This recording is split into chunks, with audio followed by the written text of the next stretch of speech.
Hi everyone, I hope everybody's having a great Tuesday. So if you follow my channel, you'll know I've been talking a lot about my dad lately. He's the person I call my dad. He's actually not my biological dad, but he's been my dad my whole life, and I call him my dad. His name's Richard John, and he's been an amazing presence in my life. And he passed away a few weeks ago, and I've talked about that, so I'm not going to go into that in this video. But I will say, in those videos, I had mentioned that he wasn't my biological dad, and some of you guys have reached out and wanted to know a little bit more about who my dad is, my real dad. So I thought I would talk a little bit about my real dad. So I know if you've read my book, already know this story. If you've watched some of my older videos, I think I've touched on it a little bit. So some of you guys might already know this, but there's quite a few of you that don't, because I've been asked about it quite a bit lately. So my real dad. I thought Richard John was my real dad till I was about 13 or 14 years old. And then one day my mom came in my room and told me that he wasn't. And I think what brought that on was, trying to think now, I had the last name of John at the time. That was my dad's last name. But it wasn't my legal last name. So up at school, up until that point, my mom would enroll me with the last name of John. Well, one time she enrolled me, and I forget what grade it was, 5th, 6th, I don't even know. I was 13 years old, so whatever that would be. And when she enrolled me, they said, well, we don't show a Antone John. We don't know, this isn't a name that we have in our books, even though I've been going by that name most of my life. And come to find out, legally, my last name was Dabbs. And that's my mom's maiden name. And so from there on, I went with Dabbs. And it was during that time that my mom told me that my dad wasn't my real dad. So of course, what do you do when you're told that? You ask, well, who is my real dad? And I had a hard time getting any answers out of mom. I think mom was embarrassed. It was a really uncomfortable conversation to have with my mom. And also, what do you do when you're told something like that? Your whole world kind of collapses a little bit. And, as far as who you are and who do you belong to, and all of a sudden a big chunk of your life is missing, this massive thing.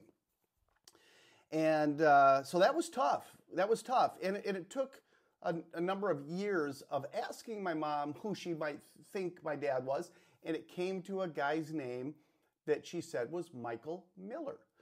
And we had the yellow pages back then, or the white pages. And I would go through there, and as a young guy, I think I called every Michael Miller there was in the white pages. And yeah, nobody claimed to know what I was talking about. I was just a young kid on the phone trying to figure things out on my own. So then I let it go for a while. Now, my non-biological dad, Richard John, his sister Mary told me one day that she thought she knew who my dad was. I didn't ask for this information. She just kind of wanted to let me know this. Now, to go back a little bit, my mom hung around an area called Frogtown with some people. That's how she met my dad, and she met other people in this area. And everybody kind of knows everybody in this Frogtown area of St. Paul, Minnesota. So it wasn't out of the question that Mary would know something about my mom that I wouldn't know, because she was there at the time and they all kind of knew everybody. She says, I think your dad's name is Earl Ruy, and he goes by Buddy. And I thought, oh, there's a new name in the mix. Now, it took a couple years, but I was probably 18, 19, and I reached out to Buddy Ruy. I found him, and he actually met me at a bar. And so I'm 53 now. This is back when I was 18, 19 years old. He met me at a bar. It was called O'Gara's Bar in St. Paul. And I had a fake ID already then, so I could get into the bar and have some beers if I wanted to. And we met there. And I saw this guy. And you can look him up on Facebook. Earl Ruy is what he goes by. And he's got his hands like this in the picture. So if you look him up, you'll find him on there. And when I met him, he didn't look anything like me, and he was really short compared to me. I'm 6 foot. He was probably, I'm just guessing, If anybody knows him and says I'm wrong, I apologize. But remembering back, way back then, he was 5'7", maybe. 5'7". He was short, and I was 6 foot. So I knew right then he wasn't my dad. It had to be this Michael Miller guy. So that's where that kind of ended a little bit. Buddy Ruy would try to reach out to me quite a bit. We had a nice meeting that day. We talked and stuff. He wanted to talk about my mom more than anything. So now for the next couple of years, he would reach out. He would only want to talk about my mom. And at some point, I got a new number, and that was the end of that. And I never talked to that man again. And now fast forward. Now I'm 48, 49 maybe years old. And I'm doing the 23andMe. I'm doing the Ancestry.com. And nothing popped up. There's nothing on there. But the 23andMe gave me some really good information about my health, as far as things that I could look out for, or things I should be maybe doing differently with my health. If I have something I'm prone to get, different things. You guys probably know what I'm talking about. I don't know how to explain it, but I didn't really have a whole lot of things that I was susceptible to getting, but glaucoma was one of them, I think.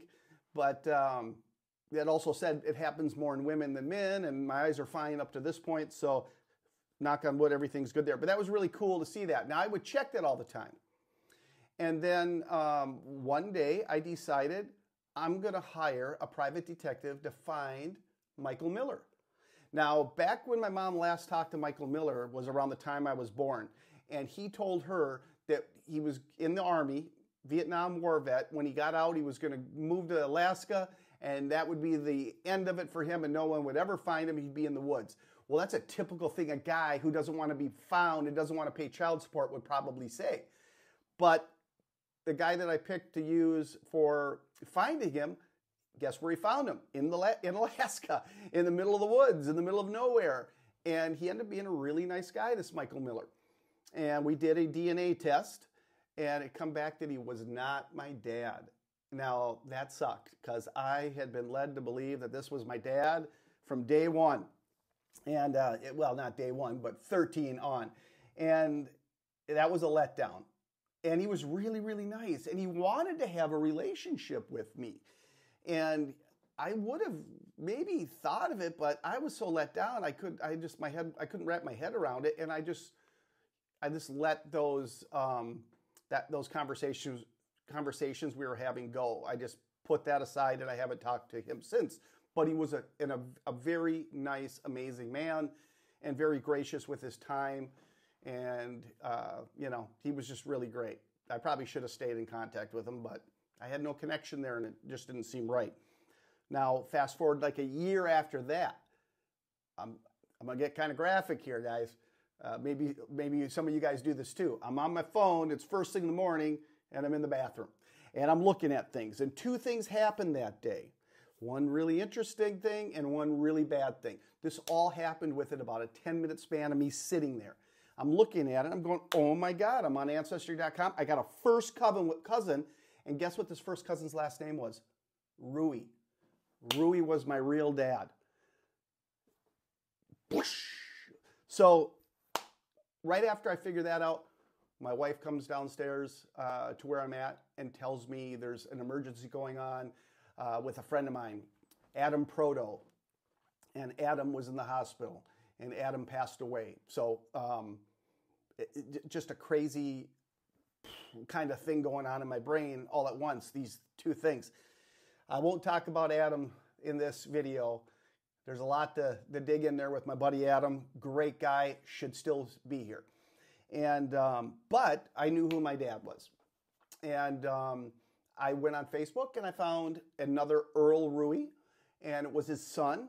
And I reached out to him, and I found out that my dad had died a number of years back. So there wasn't going to be any relationship with my dad at this point. That ship had sailed, but I had some brothers and sisters and some family that knew about me and were interested in me and wanted to see me.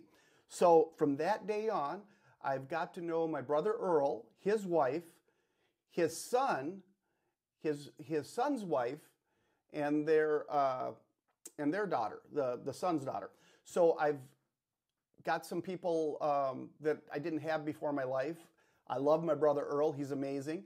And the really neat thing about that side of the family is my dad, my biological dad, married a Native American woman. So my siblings are really strong Native American looking, and I love that. I just think that's so cool.